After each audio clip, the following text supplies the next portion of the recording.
hinihiwalay at iniingatan. Subalit sa bayan ng Israel, maging tao o hayop ay walang uungol kahit aso, upang inyong malaman na naglalagay ang Panginoon ng pagkakaiba sa mga Ehipsyo at sa Israel. Subalit aking ibubukod sa araw na iyon ang lupain ng Goshen na tinitirhan ng aking bayan, upang huwag magkaroon doon ng pulupulutong na langaw, upang inyong malaman na ako ang Panginoon sa lupaing ito. Ngunit gagawa ang Panginoon ng pagkakaiba sa mga hayop ng Israel at sa mga hayop ng Ehipto, upang walang mamatay sa lahat ng nauukol sa mga anak ni Israel.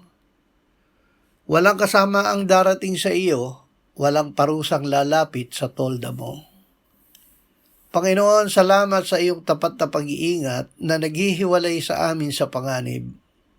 Tulungan mo kaming manatiling panatag sa ilalim ng iyong kalinga at magtiwala sa iyong dakilang kapangyarihan. Amen.